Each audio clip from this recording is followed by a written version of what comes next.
ప్రభువునందు నాకు అత్యంత ప్రియమైనటువంటి వాళ్ళారా, మన ప్రభువును రక్షకుడైనటువంటి యేసుక్రీస్తు వారి యొక్క శుభనామంలో మీ అందరికీ నా హృదయపూర్వకమైన శుభములు వందనములు తెలియజేస్తున్నాను. ఉదయకాల సమయంలో దేవుని వాక్యాన్ని ధ్యానం చేసుకుందాము. ఈరోజు వాక్య ధ్యానం కొరకు మనం తీసుకున్నటువంటి లేఖన భాగము హబక్కూకు గ్రంథము 3వ అధ్యాయము 2వ వచనం చదువుకుందాం. యెహోవా, నిన్ను గూర్చిన వార్త విని నేను భయపడుచున్నాను. యెహోవా, సంవత్సరములు జరుగుచుండగా నీ కార్యము నూతనపరచుము. సంవత్సరములు జరుగుచుండగా దానిని తెలియజేయము. కోపించుచునే వాత్సల్యమును జ్ఞాపకమునకు తెచ్చుకొనుము. ఆమేన్. దేవుని నామమునకు మహిమ కలుగును గాక.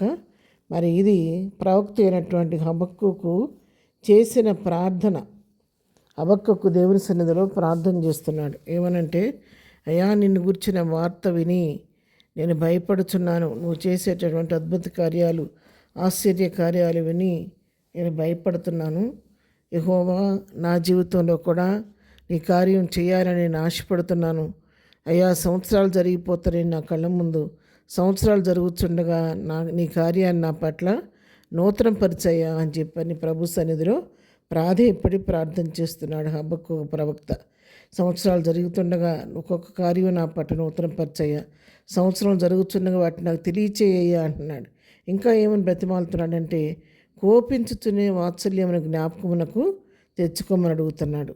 మరి కొన్నిసార్లు నేను మానవుడిని కాబట్టి నా మానవ తప్పిదాలు కనపడి నీకు కోపం వచ్చినా కూడా, దయతో నీ కోపం వచ్చినా కూడా వాత్సల్యతో నేను జ్ఞాపకం చేసుకయ్యా, నీ వాత్సల్యాన్ని బట్టి నన్ను జ్ఞాపకం చేసుకో అని ఎంతో వినయ మనసుతో దేవుని సన్నిధిలో ప్రాధేయపడి హబక్కూకు ప్రార్థన చేస్తున్నాడు. నీ కార్యాలు నూతన సంవత్సరంలో నూతన కార్యాలు నా పట్ల జరిగించమని వేడుకుంటూ ఉన్నాడు. ఎందుకంటే మరి మన దేవుడు కృప కలిగిన దేవుడు, జాలి కలిగిన దేవుడు, వాత్సల్యత కలిగిన దేవుడు, కరుణా సంపన్నుడు కాబట్టి ఆయన యొక్క ప్రేమను, ఆయన గుణగణాలని ప్రభువుకు మరొకసారి జ్ఞాపకం చేస్తున్నాడు. ఇక్కడ ప్రవక్త విలాప వాక్యాల్లో మనం చదువుకుంటే విలాప వాక్యములు 3వ అధ్యాయము మరి 22-23 వచ్చిన మనం చదువుకున్నట్లయితే, యెహోవా కృపగలవాడు, ఆయన వాత్సల్యత ఎడతెగక నిలుచున్నది గనుక మనము నిర్మూలము కాకున్న వారము. అనుదినము నూతనముగా ఆయనకు వాత్సల్యత పుట్టుచున్నది, నీవు ఎంతైనా నమ్మదగిన వాడవు. ఆమేన్. ఇక్కడ చూసారా, అనుదినము నూతనంగా దేవునికి వాత్సల్యత పుడుతుందంట. అందుకే ఇక్కడ ప్రవక్త ఏమడుగుతున్నాడంటే, అయ్యా, నువ్వు వాత్సల్యతను బట్టి నన్ను జ్ఞాపకం చేసుకో. నా గొప్పతనాన్ని బట్టి కాదు, నా మంచితనాన్ని బట్టి కాదు, నీ ప్రేమను బట్టి, నీ వాత్సల్యతను బట్టి, నీ దయని బట్టి నన్ను జ్ఞాపకం చేసుకొని సంవత్సరాలు జరిగిపోతుండగా నీ కార్యం నా పట్ల నూతన పరచమని ప్రభు సన్నిధిలో ప్రార్థన చేస్తున్నాడు.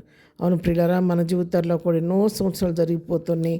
మరి దేవుని కార్యాలు చూడాలని ఆశ మనకు ఉంది కాబట్టి మనం కూడా హబక్కూకు వలె దేవుని సన్నిధిలో ప్రార్థన చేద్దాం. ప్రభా, నూతన సంవత్సరాన్ని నాకు దయాకిరీటంగా ఇచ్చావు. ఈ నూతన సంవత్సరంలో నాకు కూడా నీ కార్యాలు నా పట్ల నూతనపరచు ప్రభు అని మనం కూడా హబక్కూకు వలె దేవుని సన్నిధిలో ప్రార్థన చేద్దాం. మా విధేయతల్ని బట్టి చూడొద్దు నాయన, మా దోషాలను బట్టి మమ్మల్ని చూడొద్దు, కానీ నీ వాత్సల్యతను బట్టి జ్ఞాపకం చేసుకొని నూతన సంవత్సరంలో నూతన కార్యాలు నా పట్ల, నా కుటుంబం పట్ల జరిగించమని మనం మాకు ప్రవక్త వలె విధేయత కలిగి వినయ మనసుతో ప్రభు సన్నిధిలో ప్రార్థించగలిగితే దేవుడు మన పట్ల కూడా తన కార్యాలు నూతనపరిచే దేవుడే అన్నాడు. ఉదయకాల వాక్యం వింటున్న నాతోనూ మీతోనూ ప్రభు మాట్లాడుతున్నాడు. మనం కూడా నూతన సంవత్సరంలో ఏ కార్యాలు మన జీవితంలో జరగాలని ఆశపడుతున్నామో ఆ కార్యాలు ప్రభు జరిగించలాగన ఆయన వాత్సల్యతను బట్టి మనం జ్ఞాపకం చేసుకోమని ప్రభు సన్నిధిలో ప్రాధేయపడి ప్రార్థించి ప్రభు దగ్గర నుంచి నూతన కార్యాలు పొందుకొని నూతన ఆశీర్వాదాలతో ముందుకు సాగిపోదాం.